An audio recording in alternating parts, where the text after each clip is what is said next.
आता विद्यार्थ्यांसाठी एक मोठी बातमी. सीबीएसई बोर्डाच्या परीक्षेला बसायचं असेल तर आता नियमित शाळेत हजेरी लावणं भागच आहे. केंद्रीय माध्यमिक शिक्षण मंडळाने म्हणजेच सीबीएसईने 10वी आणि 12वीच्या विद्यार्थ्यांसाठी नव्या सूचना जारी केलेत.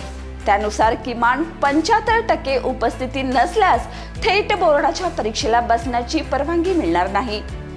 सीबीएसईने स्पष्ट केले की 10वीच्या परीक्षेसाठी 9वी आणि 10वी ही दोन्ही वर्षे शिकलेली असावीत, तर 12वीच्या परीक्षेसाठी 11वी आणि 12वी दोन्ही वर्षाचा अभ्यास अनिवार्य आहे. केवळ अंतिम वर्ष शिकून परीक्षा देता येणार नाही असा मंडळाचा इशारा आहे. म्हणजेच परीक्षेला बसण्याचा अधिकार फक्त त्याच विद्यार्थ्यांना असेल जे शाळेत नियमितपणे उपस्थित राहून सर्व निकष पूर्ण करतील. आणि म्हणूनच शिक्षणाची गुणवत्ता टिकवण्यासाठी आणि विद्यार्थ्यांनी शालेय शिक्षणाला प्राधान्य द्यावं यासाठी सीबीएसईने हा नियम कडकपणे लागू करण्याचा निर्णय घेतलाय.